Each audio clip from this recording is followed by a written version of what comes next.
ओम श्री हरि। सूरदास जी की विनय पत्रिका, पद क्रमांक 61 से 70। ये पापनी आशा मुझे जलाया करती है। श्री वैकुंठनाथ की सेवा छोड़कर नीच मनुष्यों के साथ ये रहती है। नीच पुरुषों से आशा की जाती है, जिनका मुख देखने से दुख होता है, उनको ही राय जी राजा साहब कहता है। धन के मत से मतवाले मूर्खों एवं अभिमानियों से भेंट करके लोभ के कारण उनके दुर्वचन सहता है। श्याम सुंदर की कृपा नहीं हुई। अब स्वार्थ के प्रवाह में व्यर्थ क्या बहता है। परम स्वार्थ तो श्याम सुंदर की कृपा प्राप्त करना ही था। सूरदास जी कहते हैं, समस्त सुखों के दाता प्रभु ही हैं। फिर भी उनके अपार गुणों का विचार करके उनके चरण नहीं पकड़ता, प्रभु की शरण नहीं लेता। यही तो दुर्भाग्य है। इस रजोगुण रूपी गर्भ ने किस किसका स्थान भ्रष्ट नहीं किया। हिरण्यकश्यप, हिरण्याक्ष आदि दैत्यों तथा रावण, कुंभकर्ण का इसने कुल नाश ही कर दिया। कंस, केशी, चाणूर महान बलवान थे, किंतु गर्व ने इन्हें निर्जीव करके यमुना जल में डुबो दिया। गर्ववश ये मारे गए और इनकी भस्म यमुना में बह गई। राजसूय यज्ञ के समय शिशुपाल जैसा योद्धा गर्व के कारण बिना परिश्रम मारा गया और उसकी ज्योति श्री कृष्ण के चरणों में लीन हो गई। ब्रह्मा, शंकर, देवगण तथा देवराज इंद्र गर्व के महामद से भ्रमित होकर नाचते फिरते हैं। सूरदास जी कहते हैं कि जो भगवान के चरणों की शरण ग्रहण कर लेता है, वही हरि भक्त निश्चिंत होकर भर नींद सोता पूरा सुखद विश्राम पाता है। मनुष्य बार बार ऐसा ही करता है, जैसे पतंगा दीपक से प्रेम करके अग्नि से भी नहीं डरता। ज्ञान के दीपक से मनुष्य प्रत्यक्ष देखते हुए कि संसार दुखों से पूर्ण कुआं है, उसी में गिरता है। ये मूर्ख प्राणी काल रूपी सर्प के रजोगुण एवं तमोगुण रूपी विष ज्वाला से क्यों जलता रहता है? क्योंकि दुखदाई राजस तामस कर्म करता है। शास्त्र प्रतिकूल वाद विवाद में जो बहुत से मत मतांतर हैं, उनके लिए उनका समर्थन करने के लिए नाना प्रकार के वेश धारण करता है। इस प्रकार भ्रम में पड़कर भटकते हुए जीवन के सब दिन रात बीत जाते हैं, पर कोई काम सफल नहीं होता। संसार सागर अगम्य है। अनेक प्रकार के साधनों को नौका बनाकर हठ पूर्वक मनुष्य नवीन कर्म रूपी भार ही ढोता है। दूसरे सब साधन केवल भार ढोने जैसे हैं।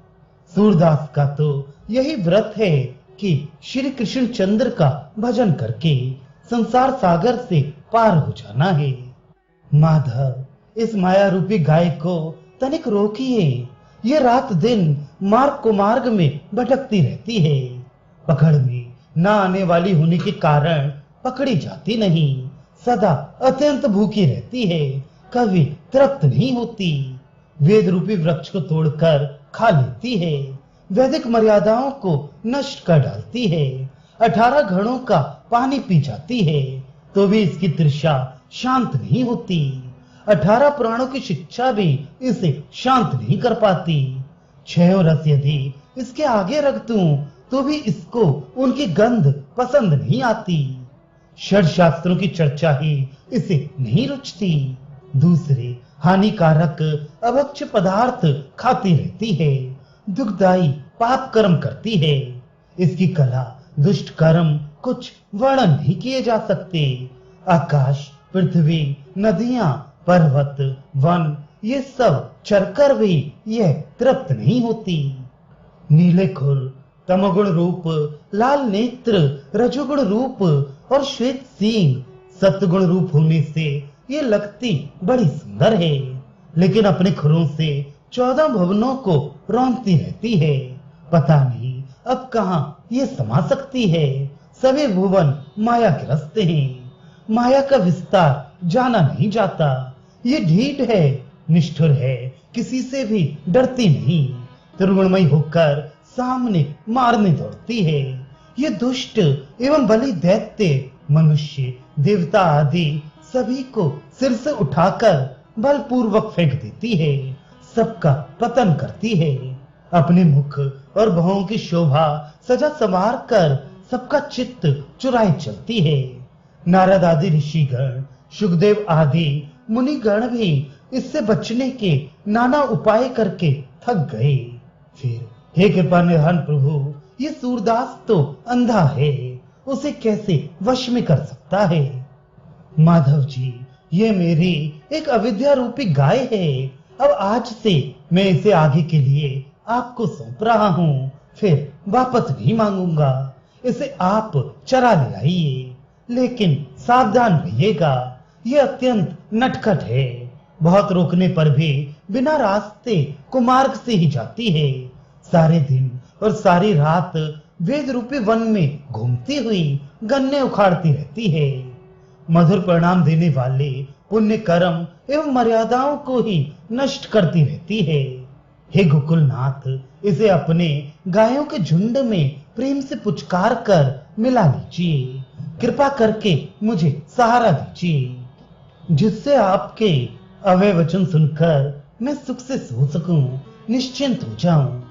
सूरदास जी कहते हैं, हे स्वामी, आप निश्चिंत रहें, मन में कोई शंका ना करें कि गाय की चराई मिलेगी या नहीं। स्वेच्छा पूर्वक मेरा मन और ममत्व लेकर इस गाय की रखवाली पहले ही चुका लो। लोग कहते हैं आगे बुढ़ापे में या अवकाश होने पर श्री राम नाम का भजन कर लेंगे, लेकिन बीच में मध्य वय में ही कुछ और की और अकल्पित बात ही हो गई। काल से काम पड़ गया, मृत्यु आदम की। नीचे मुख किए गर्भ में 10 महीने रहना हुआ, वहां विश्राम नहीं हुआ। बचपन का समय खेलते हुए नष्ट कर दिया और युवावस्था धन संग्रह करने में बीत गई। अब तो बुढ़ापा पास आ गया है और परलोक के कल्याण के लिए कुछ भी काम नहीं किया गया। सूरदास जी कहते हैं, अरे मनुष्य, तुमने प्रभु को विस्मरण कर दिया, हरि नाम लिए बिना आयु खो दी। अरे मन, संसार के परायण होकर जानबूझकर ठगा गया। धन के मद में, कुल के मद में, स्त्री के मद में, इस प्रकार संसार के मद में मतवाले बनकर श्री हरि को भुला दिया। कल के दोषों को दूर करने वाले, पापों के निवारक श्री श्याम सुंदर का गुणगान अपनी जीभ से नहीं किया। तोता जैसे सेमर के फल को रस में जानकर चोंच मारे और नीरस रुई पाकर पछताए, ऐसे ही तू संसार के भोगों में रस समझकर लगा और निराश होकर पछताया।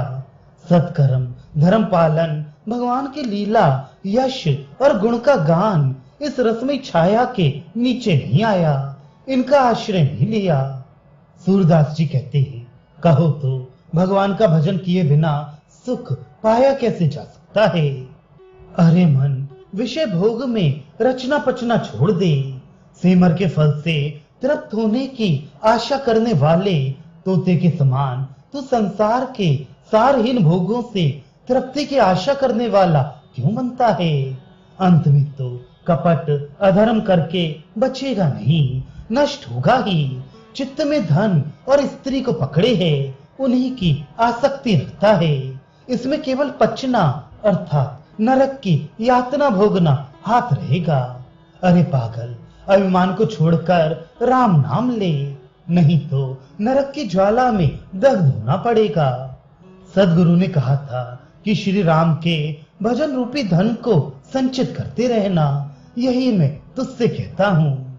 सूरदास जी कहते हैं, श्री हरि जैसे स्वामी का स्मरण किए बिना तो नट के बंदर के समान माया के द्वारा विवश होकर नाचते ही रहना पड़ेगा। संसार रूपी चौपड़ को बिछाए हुए युग बीत गए।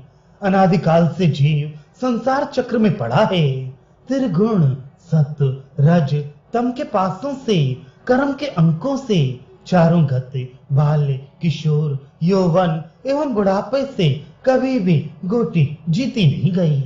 कभी भी जीव संसार चक्र से मुक्त नहीं हुआ। चारों दिशाओं के चारों फैलावों में मनोरथ रूपी घरों कोष्ठकों में बार बार गिनकर गोटी लौटा लाता है। बार बार नाना मनोरथ करके संसार में ही फंसा रहता है। यह मूर्ख मन काम, क्रोध और मद के साथ बराबर खेल रहा है, पर हार नहीं मानता, उपरत नहीं होता। बालकों के विनोद के समान, जैसे चौपड़ देखने वाले बच्चों के समान आवेश में अटपटे व्यंग करते हैं, वैसे ही बार बार मुख से भलाई और बुराई के मृदु कठोर वचन कहता रहता है। मानो प्रतिपक्षी के दाम को एक और टाल कर सांसारिक अभावों को एक बार कुछ पूरा करके 8, 7 और 10 अंक डालता है। आठों प्रहर, सातों द्वीपों में, 10 दिशाओं में सफलता पाने के लिए भटकता है। 16 युक्तियों से संपूर्ण प्रयत्न से, 16 श्रृंगारों से युक्त षोडश वर्षीय युक्ति के चित्त के मिजाज को देखता है, उसकी कृपा दृष्टि को जोहता रहता है। शैया पर उसके साथ 16 अंगों से मिलता है।